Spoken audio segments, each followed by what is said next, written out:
Mes bien-aimés frères, mes amis, que Dieu vous bénisse. Aujourd'hui, nous avons deux thèmes que nous allons séparer. Ces deux thèmes sont problématiques. Et ça dérange beaucoup les gens. Mais quand vous allez dans une église et que tout ce que le pasteur dit, tout est bon, tout est acclamé, tout est bon, tout est acclamé, et que rien ne touche à vos péchés, interrogez-vous. Parce qu'au fait, nous avons chacun des faiblesses quelque part, et nous allons à l'église pour être délivrés. Mais il y a certaines choses qu'on a mis dans l'esprit des gens, qui a été endoctriné, et que pour enlever, c'est difficile. Mais c'est sûr, ça il faut prêcher. Pour que les gens qui ont été tenus captifs depuis très longtemps s'en sortent. C'est ce que je suis en train de faire.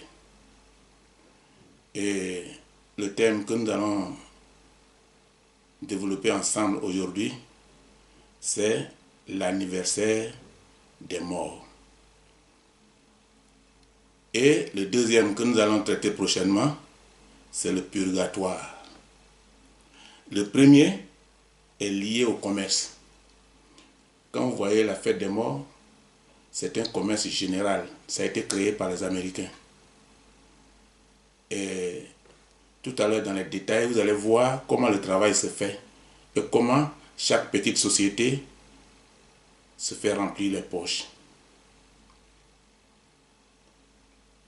Et si quelqu'un écoute sérieusement le message et que peut-être il était cloué là, il sera délivré. Le travail, c'est la délivrance, c'est qu'on soit libéré de quelque chose. Ce n'est pas avoir beaucoup de membres qui comptent, mais parmi ces membres-là, il faut qu'il y ait le salut. Parce qu'il ne faut pas caresser tout ce qui est mauvais, et puis finalement, tu induis tout le monde en erreur et tu conduis tout le monde en affaire. Si tu as deux personnes et que ces deux personnes sont sauvées, gloire à Dieu. C'est à cela que Dieu nous appelle. C'est pourquoi il faut souvent prêcher sur ce qui est problématique, qui peut libérer des gens. Donc aujourd'hui, nous allons parler de l'anniversaire des morts. Parce que très bientôt, nous allons rentrer dans cette fête. Et vous constatez dès maintenant qu'il y a beaucoup de mouvements dans la rue. Beaucoup de mouvements. Donc nous allons voir tout à l'heure des détails, les raisons dans le message. Mais quand nous perdons des personnes que nous aimons, nous les pleurons. Et peut-être même longtemps. Et nous nous posons peut-être ces questions suivantes. Et nous disons, que sont-elles devenues ces personnes-là? Parce qu'elles ne sont plus avec nous. En train de souffrir quelque part, ou veillent-elles sur nous? Ou alors, si nous allons les revoir, si nous les reverrons un jour? Beaucoup de questions autour de la mort. Le mot mort, c'est un mot difficile à comprendre parce que ça touche la vie de l'homme. Tu as vécu avec quelqu'un, un parent, un frère, un ami. Et puis d'un coup, on t'annonce son départ, tu ne le verras plus. Voilà la plaie que cette nouvelle laisse déjà dans ton cœur. Si ta vie dépendait de ton père, ta vie dépendait de ta mère. Il y a des élèves qui ont abandonné l'école parce qu'il n'y a plus personne pour les aider. La mort a emporté la mère, la mort a emporté le père. Et ces personnes-là, la mort n'a fait que laisser à ces personnes la souffrance, les difficultés qu'ils vont confronter maintenant sur leur passage. Et les gens donnent à cette question de différentes réponses. certaines personnes disent que nous les reverrons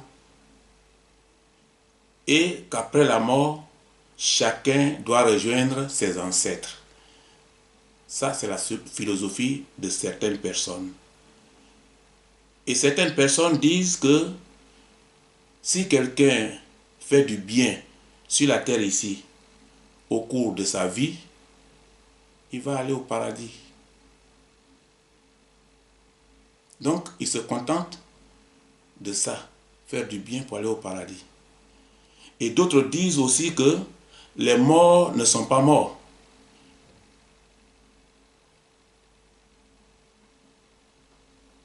Ils vont dans un autre monde. Et ils sont réincarnés après. C'est-à-dire qu'ils renaissent dans un autre corps et vivent avec nous.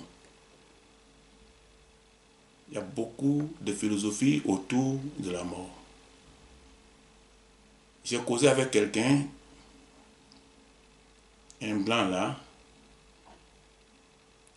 on parlait de la mort, de la fête de mort, parce que il paye aussi ses fleurs, il envoie à son père, et il m'a dit que il sera réincarné et il reviendra. Il reviendra comme un chat. Mais nous connaissons la situation des chats. Nous connaissons la situation des coqs. Pour les coqs même, c'est pire quand la fête arrive. Chacun cherche à manger un poulet. Traditionnellement, à la fin de l'année. Mais lui, il reviendra comme un chat. Un chat. Comme si sa naissance, sa mort et sa résurrection dépendaient de lui-même. Il ne prend plus Dieu comme créateur. Parce que là, ça dépend de lui. Si maintenant, lui, il choisit comment il doit venir. Et nous allons lire dans la Bible. Nous allons lire dans Ecclésiaste chapitre 9, verset 5.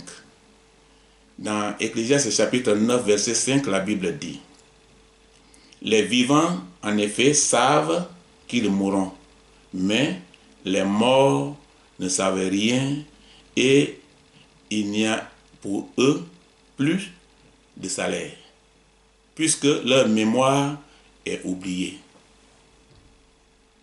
Si tu as un crédit avec un mort, il faut oublier. Tu n'iras plus l'encaisser. Il n'a plus de salaire pour te payer. Sa mémoire est oubliée.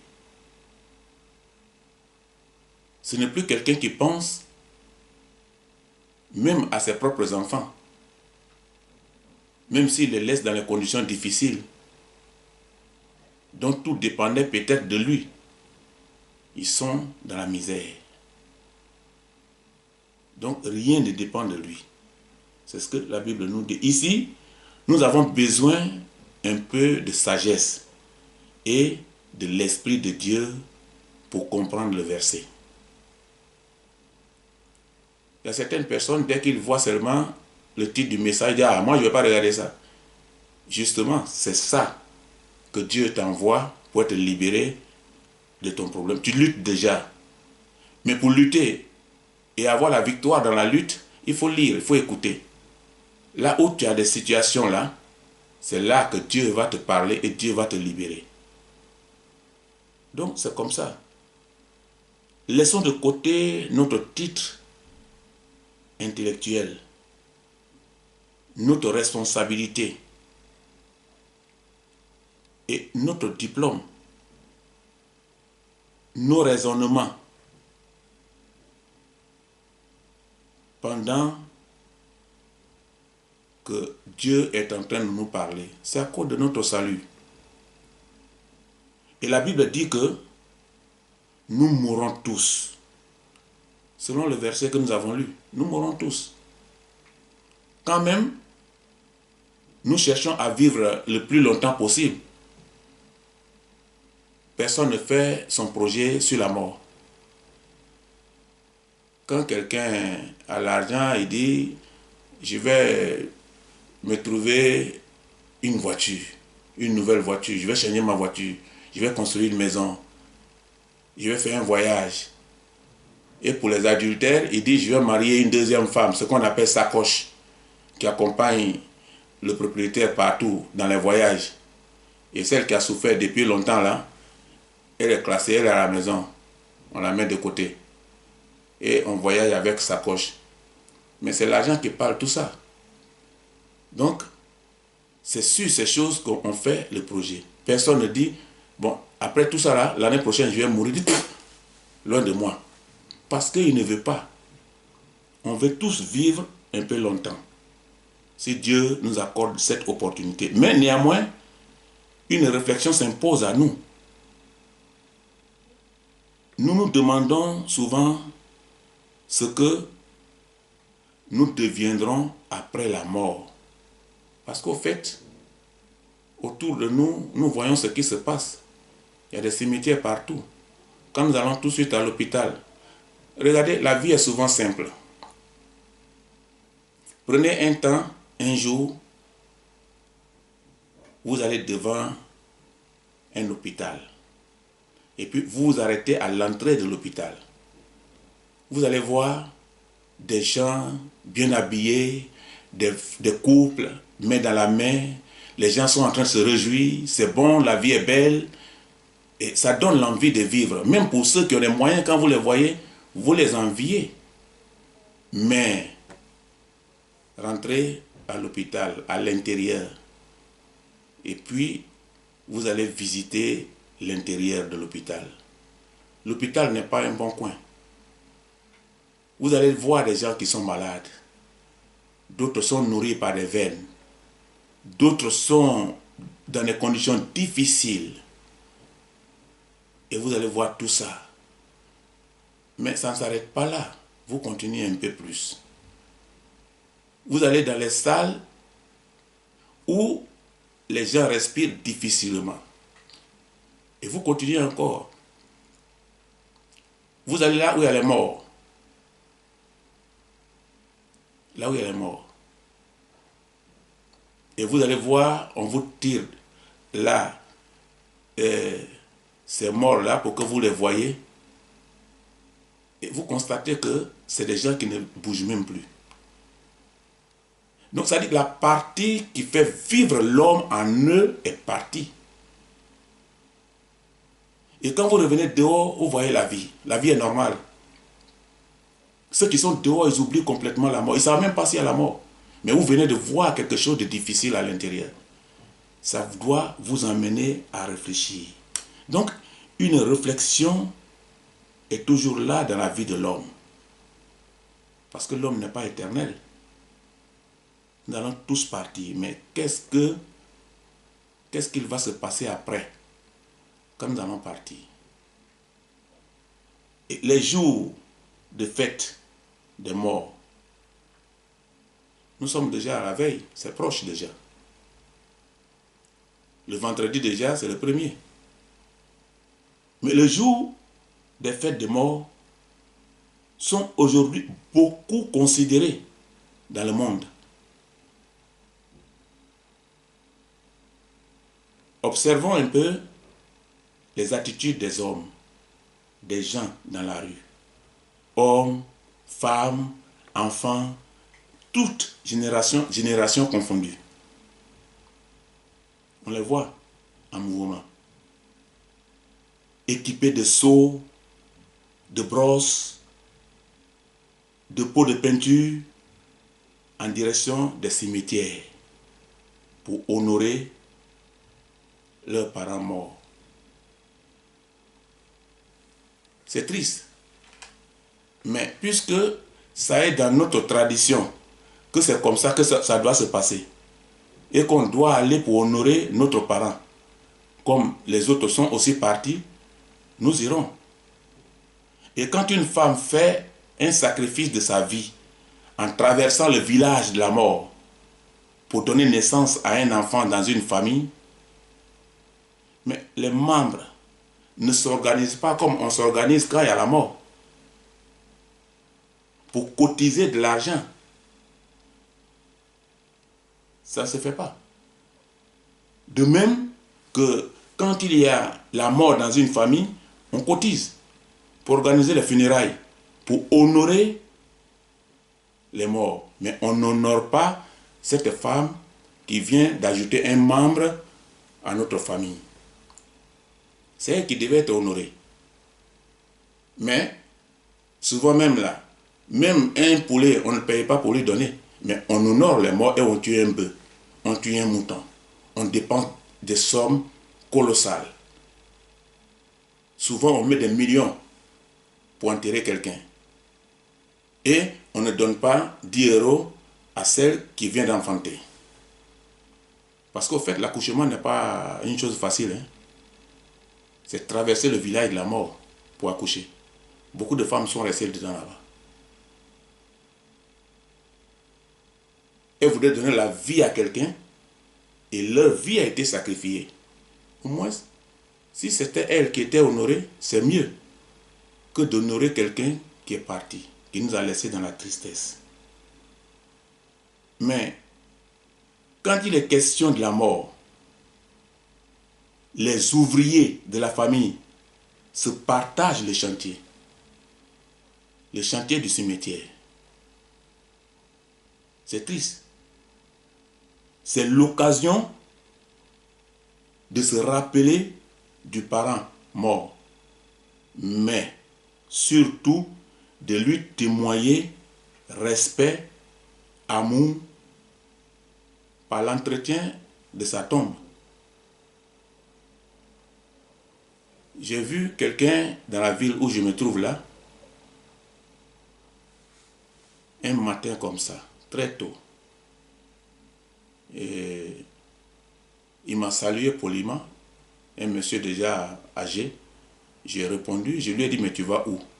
Il m'a dit, je m'en vais visiter ma femme. J'ai dit, ah bon? Mais elle n'est pas à la maison, elle travaille quelque part, ou bien elle est dans une résidence. Il m'a dit, non. Elle est au cimetière. J'ai dit, mais elle fait quoi là-bas? Elle travaille là-bas pour l'entretien du cimetière. Il dit, non, elle est morte. Mais chaque jour, je dois aller, chaque matin, je dois parcourir des distances pour aller lui dire bonjour et lui donner les nouvelles des enfants à la maison. C'est pas triste ça?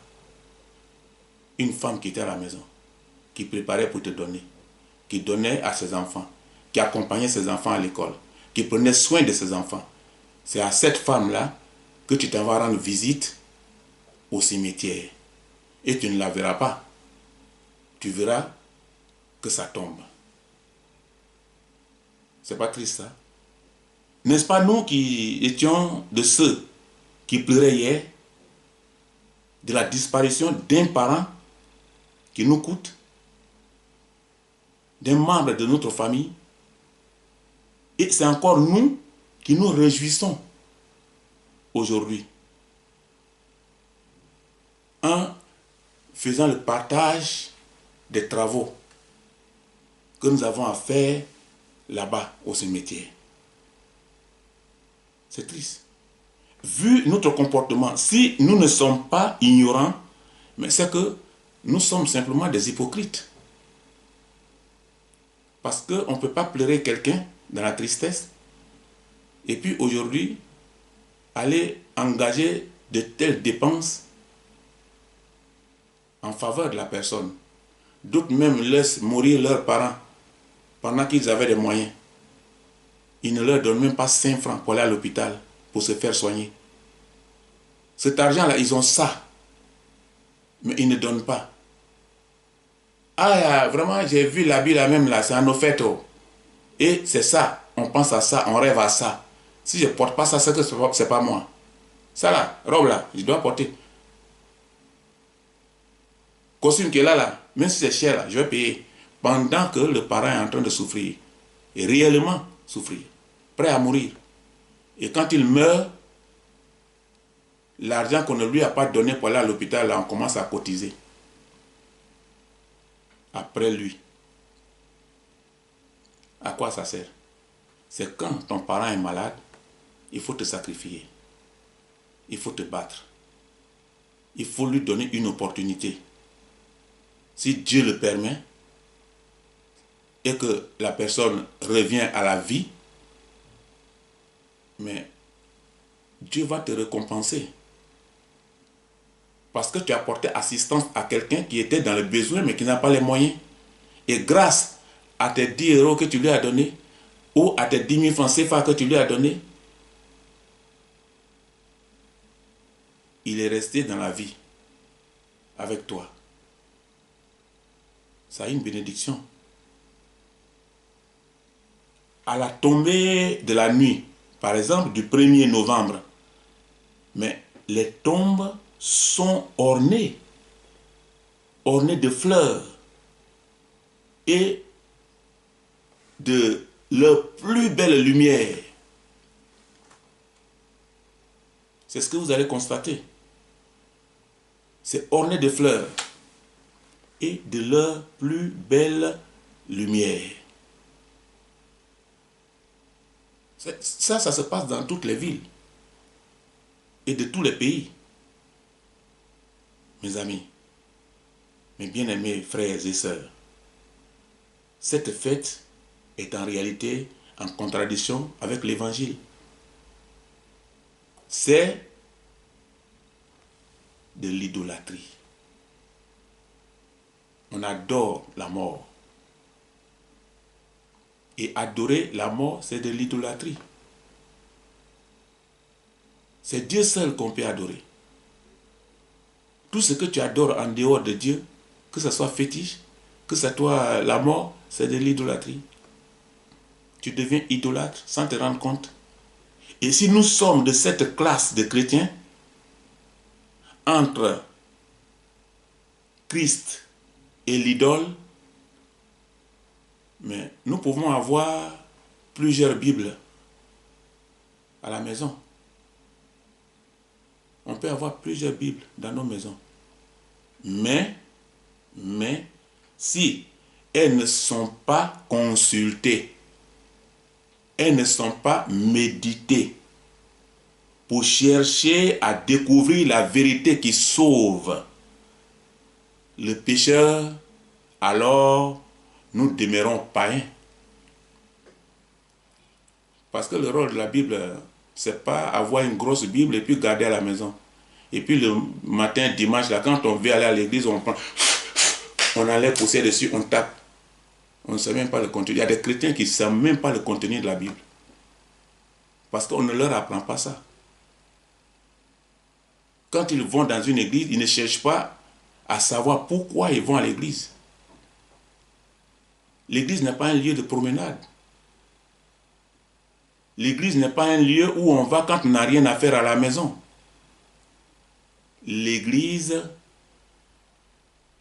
est un lieu sacré, un lieu de délivrance, un lieu où on va pour sauver son âme, mais pour sortir des traditions inutiles, de tout ce qui nous tue et qui a tué nos parents.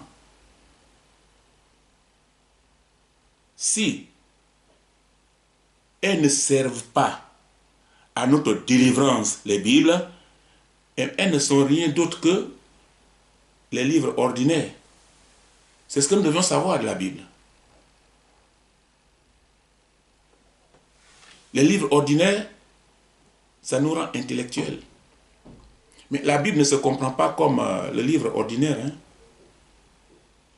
Il faut être vraiment consacré, il faut être préparé, il faut lire régulièrement, il faut demander à l'esprit de te convaincre pour que tu puisses comprendre. Ce n'est pas comme un roman. On peut être universitaire et puis on ne comprend même pas un verset de la Bible. Il y avait à l'époque le pasteur Makanzo du Zaï. Il remplissait les terrains, les stades. Il prêchait l'évangile. Il y a des délivrances. Et un jour, il était dans son bureau et il y a un étudiant qui a frappé à sa porte. Et il lui a dit, mais pasteur, je voudrais te poser une question. Il a dit, vas-y, mon fils. Il dit, tu prêches bien, mais souvent tu mélanges les le, les la, à la place de le, tu mets la. Et vraiment, souvent tu mélanges. Donc c'est pourquoi je voudrais t'avertir, quoi. Le pasteur lui a dit, ah mais c'est bien. Mais tu fais quoi dans la vie? Il dit, je suis étudiant. Il dit, ah, mais c'est bien. D'accord. Moi, je place les le, les là. Mais combien de personnes tu as envoyé à Jésus? Qui sont convertis, qui sont comme tes enfants spirituels. Il dit, non, je n'ai jamais envoyé quelqu'un. Il dit, mais c'est ce que Dieu a besoin. Mon le et mon là, ça convertit les gens. Souvent, on va à l'église et puis on veut chercher les vocabulaires du pasteur. Vous voyez qu'un enseignant qui est en train d'enseigner, mais les mots souvent l'échappent. Et parce qu'il est étudiant, il s'en va corriger le pasteur dans son bureau. Il place les le, les là à la place de... À quoi ça sert? Et le pasteur lui a demandé seulement une seule question, posé une seule question. Combien de personnes tu as amené à Christ? Rien. Il n'a pas enfanté, c'est un stérile. Et c'est quelqu'un comme ça qui veut poser la question sur l'évangile. Ce n'est pas vocabulaire que Dieu demande à l'église. Si tu ne sais pas parler là, ce que tu sais là, il faut évangéliser avec. L'essentiel, il faut utiliser le nom de Jésus dedans. C'est ça que Dieu veut. L'évangélisation, ce n'est pas toi qui vas enseigner. Il faut évangéliser, tu amènes dedans. Dedans, le pasteur va s'occuper de ça. Il ne faut pas dire, ah, je parle mal, non, mon langage là, non, je bégaye, non. Et si je parle, ils vont dire que j'ai fait faute. Faute là, il ne faut pas t'occuper de faute. Ça ne compte pas dans l'évangile. C'est le nombre de personnes que tu as envoyées là, que tu as enfanté spirituellement là. C'est ça que Dieu veut pour te récompenser. Donc, nous avons besoin de ça. Nous avons besoin, c'est que la vie est en nous. Et quand nous devenons chrétiens, la Bible devient désormais notre arme de combat. Dans la Bible, on trouve le secret de la délivrance et de la vie éternelle. Mais si tu ne cherches pas et que ta Bible est garée depuis longtemps, tu ressembles à un malade qui va à l'hôpital, on lui donne une ordonnance, et il vient, il jette l'ordonnance dans le placard, il ne paye même pas le médicament. Alors, il sera guéri comment? Et puis après, des moments après, on dit la maladie s'aggrave, et la maladie l'a tué. Il a fait le premier pas, hein?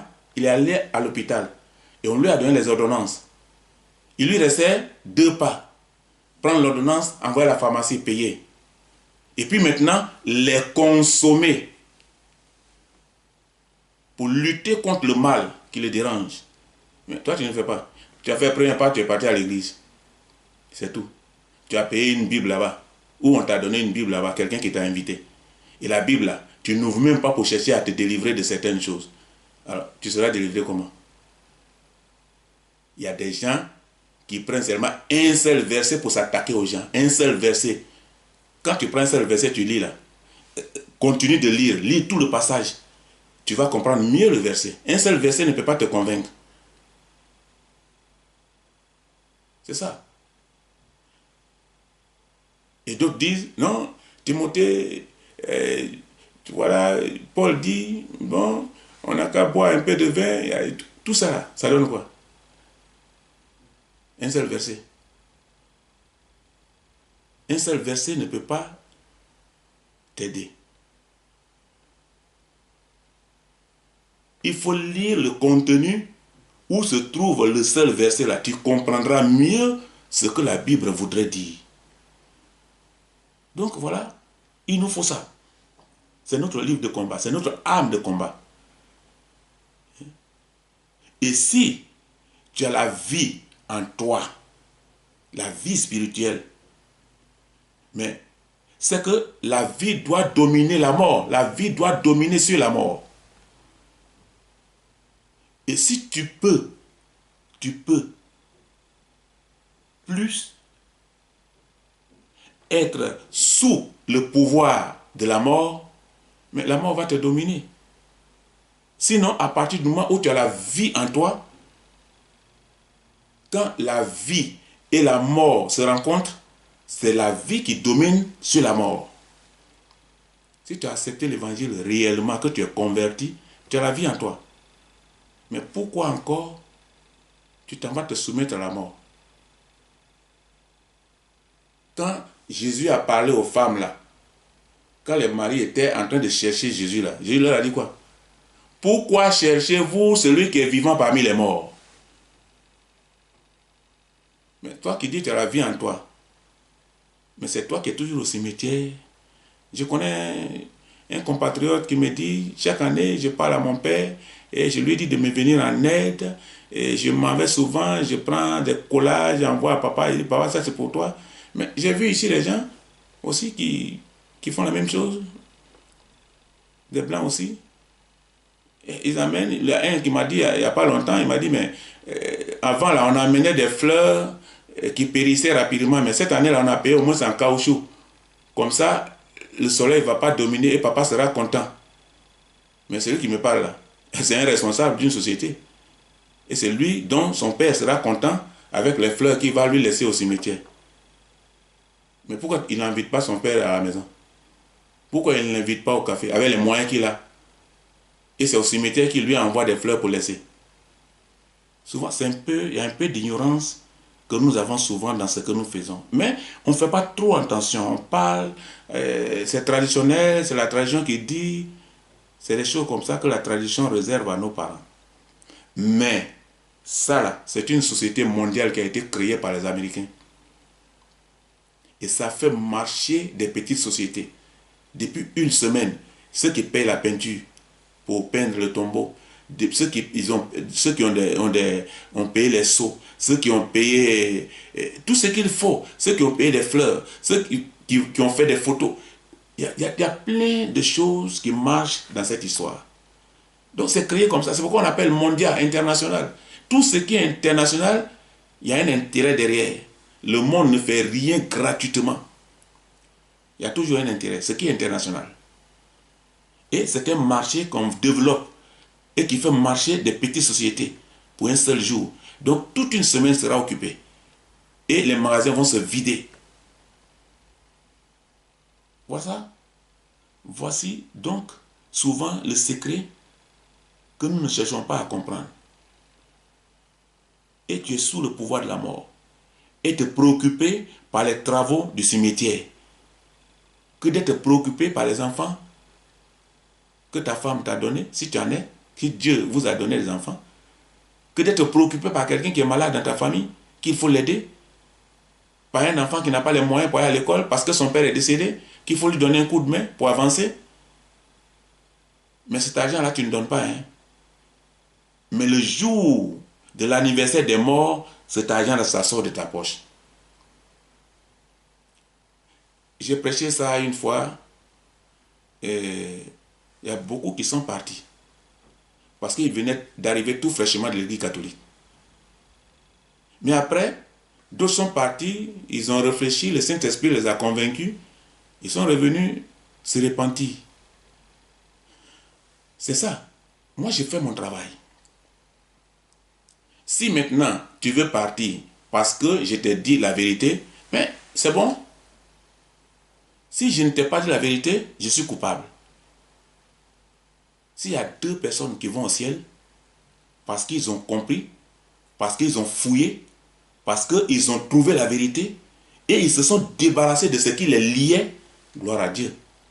C'est ce que Dieu veut. Gloire à Dieu. Donc, on doit dominer sur la mort. Nous allons lire un verset. Nous allons lire dans Jean chapitre 17, verset 3. Or, la vie éternelle, c'est qu'ils te connaissent, toi, le seul vrai Dieu, et celui que tu as envoyé, Jésus-Christ. La Bible dit quoi? La Bible dit, la Bible nous oriente. La Bible nous oriente vers Jésus comme le moyen du salut. Devenu chrétien converti,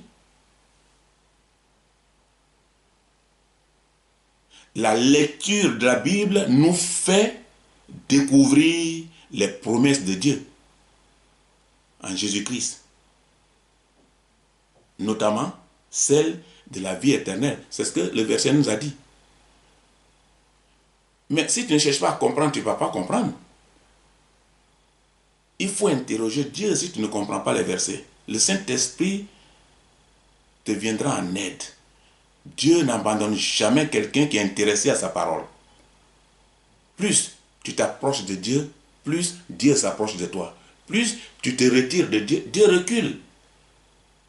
Et à un moment donné, tu ne comprends plus rien de ce qui se passe dans ta vie. Parce que Dieu est en train de reculer. Et pendant la période, la fête des morts, certaines personnes établissent les photos des personnes décédées, des personnes mortes dans leur famille. Ils se mettent à genoux devant ces photos.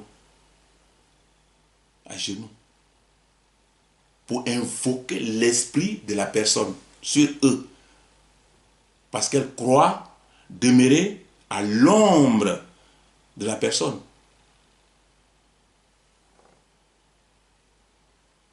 Vous voyez? La personne morte.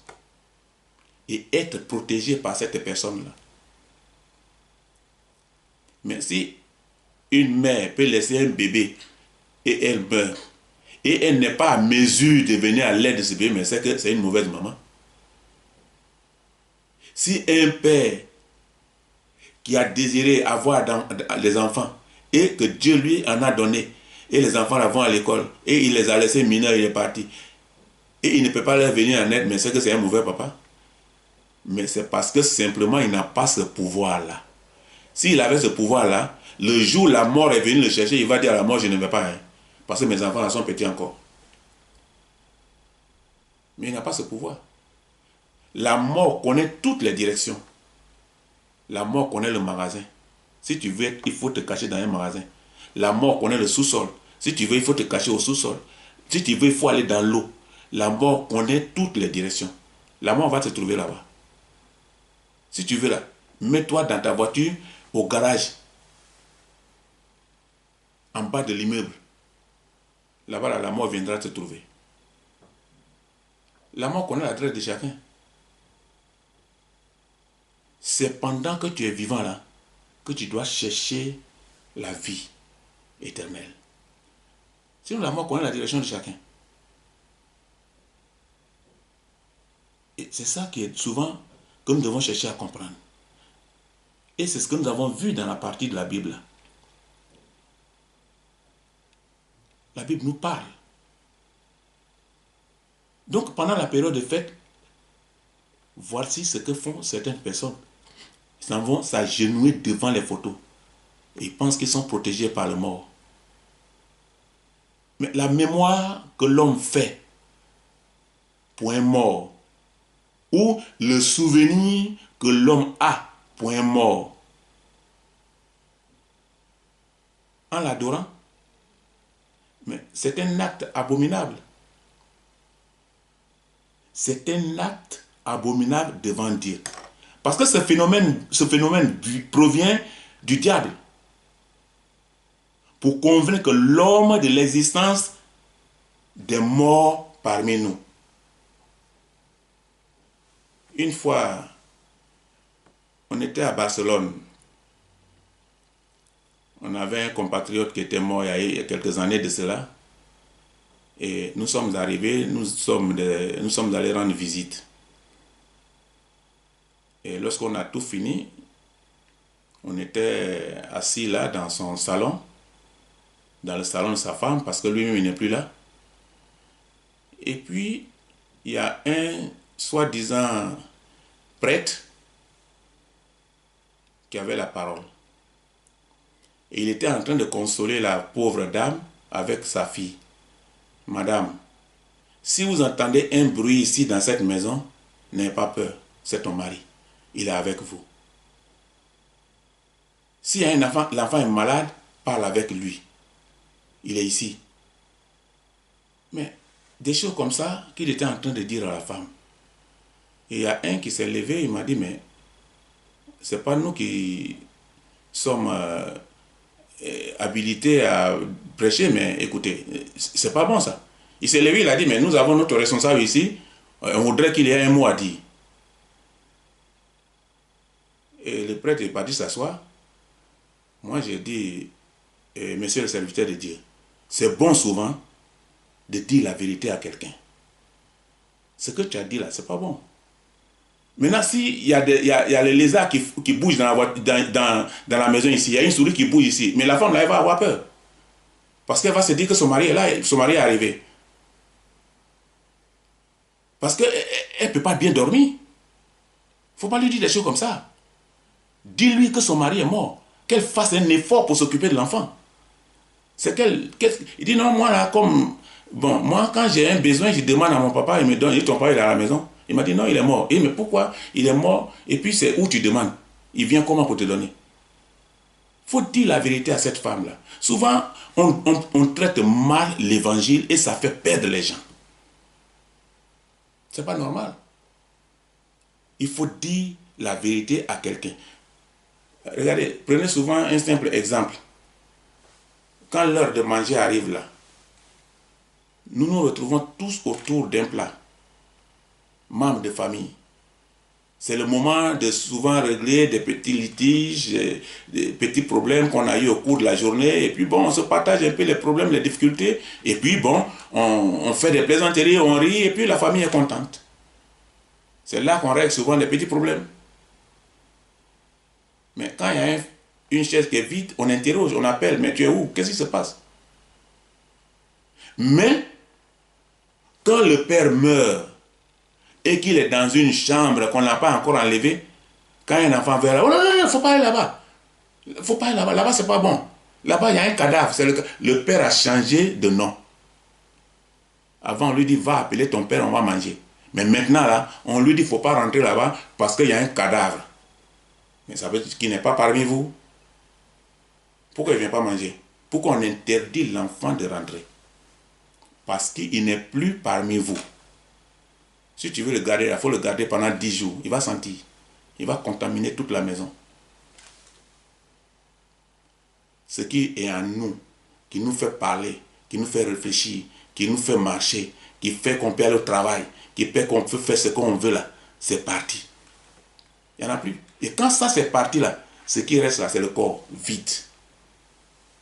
Il faut dire la vérité à quelqu'un. Et moi j'ai dit à la femme là, son mari n'était plus là. Donc il y a des gens qui sont là pour ça. Pour mentir aux gens. Il ne faut pas mentir aux gens. Il faut dire la vérité. Il faut lire la Bible telle qu'elle est. Si la personne n'est pas contente, qu'elle s'en va. Dans ton église, il faut parler la vérité à quelqu'un. Même quand la personne sort, arriver là-bas, elle va penser. L'esprit va lui parler. Tu aurais fait ton travail. Et la personne reviendra. Ou même qu'elle va dans une autre église, mais ça va la mettre dans la conscience. Ça va sauver son âme. On va à l'église pour sauver notre âme. On ne va pas à l'église parce qu'on n'a rien à faire à la maison. Alors, je n'ai rien à faire aujourd'hui, bon, je vais aller à l'église, je vais faire un tour là-bas. C'est pas bon. Et nous allons lire un autre verset. Luc chapitre 9, verset 59 à 60. Il dit à un autre, suis-moi. Et il répondit, Seigneur, permets-moi d'aller d'abord ensevelir mon père. Mais Jésus lui dit, laisse les morts ensevelir leurs morts. Et toi, va annoncer le royaume de Dieu. Bon, si tu ne comprends pas la Bible, ici, là, tu vas dire quoi? Tu vas dire que Dieu dit de laisser mourir les gens à la maison pourris. Mais ce n'est pas ce que Jésus veut dire. Si tu as quelqu'un de chair, même qui n'est pas de chair, qui t'a quitté, il faut l'enterrer dignement. Ce n'est pas ce que Dieu veut dire. Ici, Jésus parle à quelqu'un de la tradition, comme ce que nous sommes en train de parler là. En lui disant, suis-moi, suis-moi. Maintenant que tu as reçu l'évangile, suis-moi. Abandonne la tradition. Maintenant que tu as reçu l'évangile, abandonne la tradition des morts. Il faut laisser ça avec ceux qui sont encore dehors, qui n'ont pas encore compris. Pour que par toi, par les actes que tu vas poser, par ton comportement, par ton témoignage, il leur soit ouvert une porte. La porte du royaume de Dieu ou du royaume des cieux. Voilà ce que Jésus voudrait lui dire. Mais si tu lis seulement un seul verset, tu ne peux pas comprendre le contenu. Et quand moi, par exemple, j'étais enfant, j'étais jeune, j'allais à l'école à Bangolo. Et puis, il y a une histoire là-bas qui m'a marqué jusqu'à aujourd'hui, qui a retenu mon attention. Il y a un monsieur qui est parti aux funérailles de quelqu'un. Et puis, vous savez, chez les Ouais,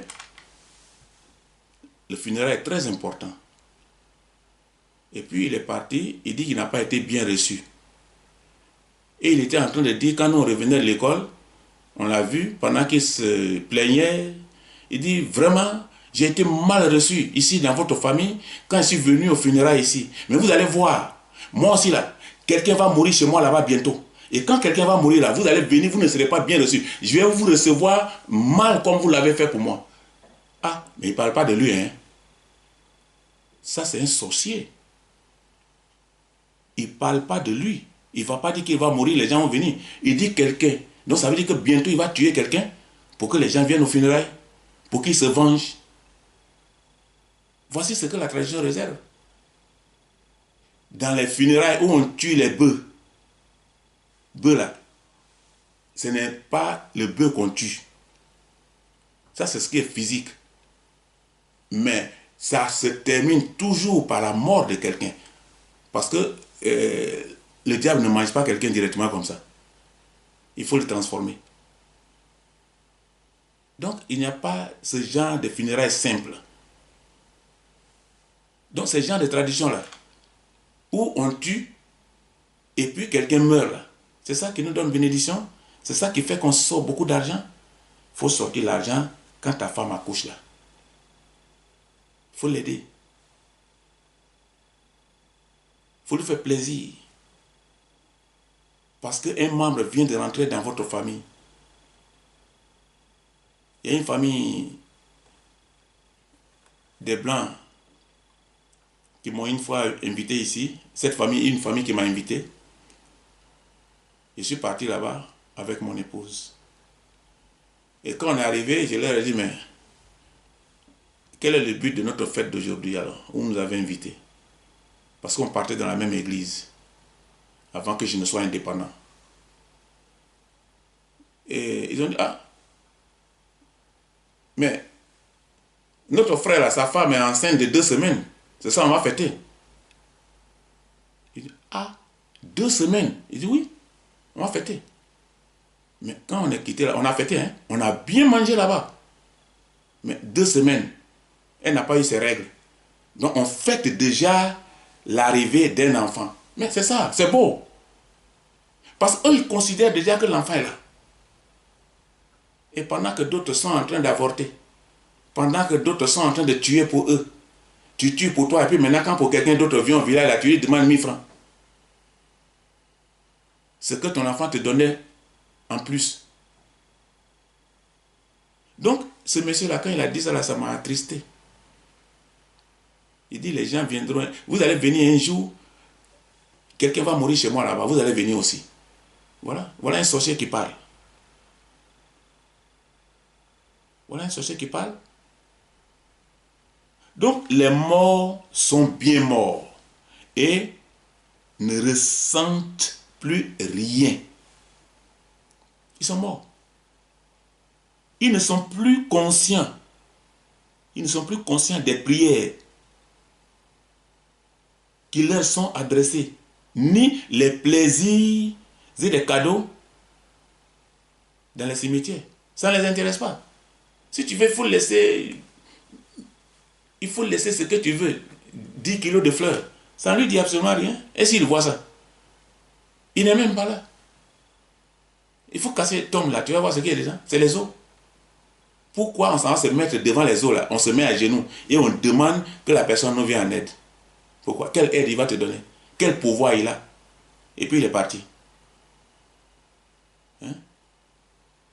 Voilà encore l'ignorance. Voilà comment l'homme vit dans l'ignorance. Les cadeaux que tu envoies au cimetière, ça ne lui dit rien. Il va faire quoi avec? Hein? Ou ce que tu fais dans la maison là, tu te mets à genoux, tout ce que tu fais là, le plaisir que tu lui donnes, ça ne lui dit absolument rien.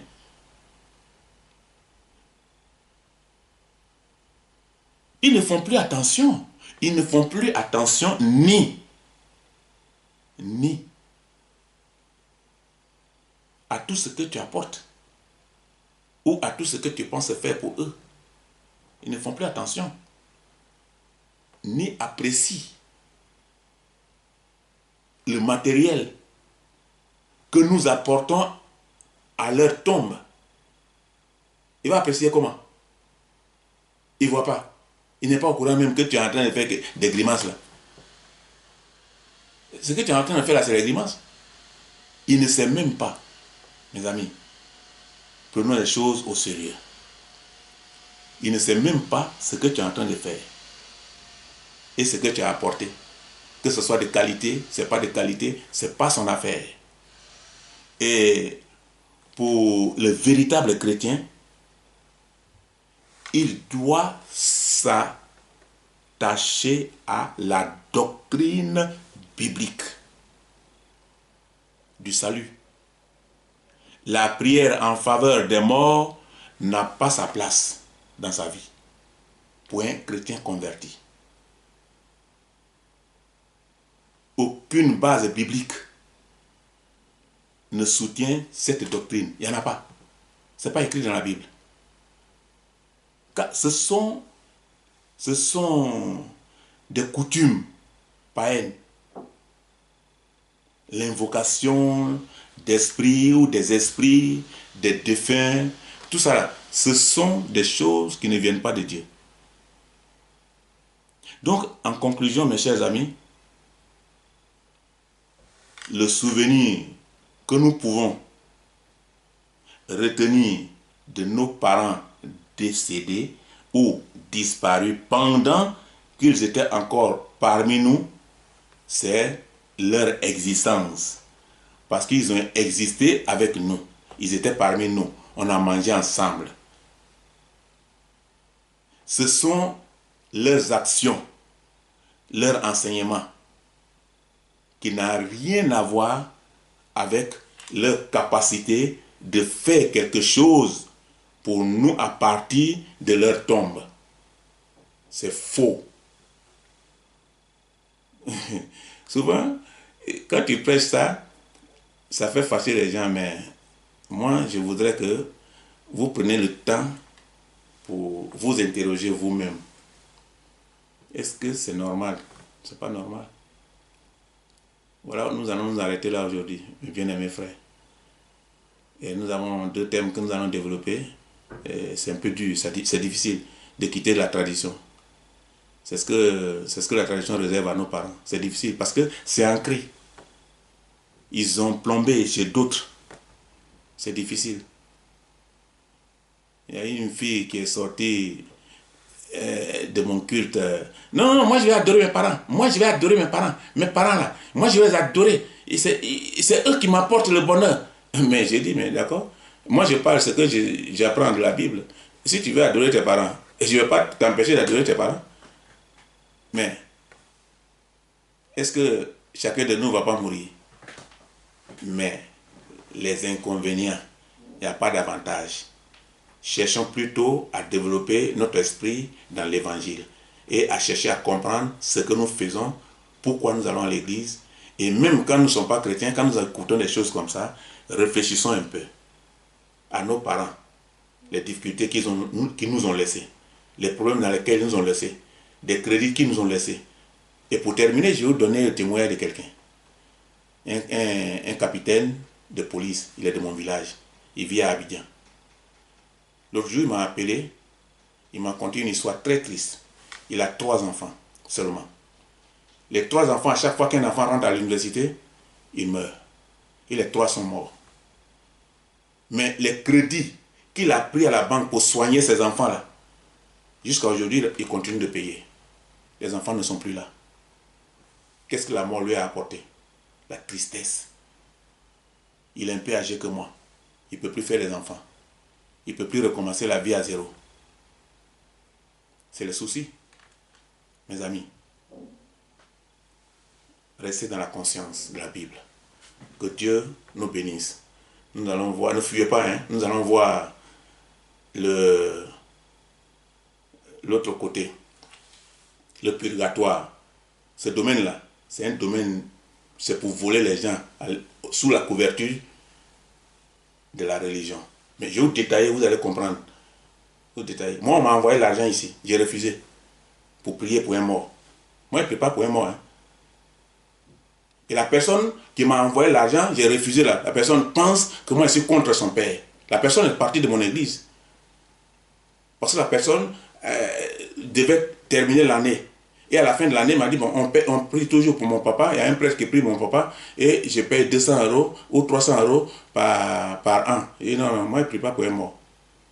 Si tu m'envoies un 300 €, tu dis, bon, pasteur, ça c'est pour toi. C'est un cadeau. Vraiment, tu nous enseignes bien. Je suis délivré de certaines choses. Je suis content, je te fais un cadeau, je prends. Mais moi, je vais prier pour un mort. Mais pourquoi? Je sais où il est. Mais je vais vous expliquer bien. Et grâce à la Bible, nous allons nous voir prochainement. Purgatoire. Que Dieu vous bénisse.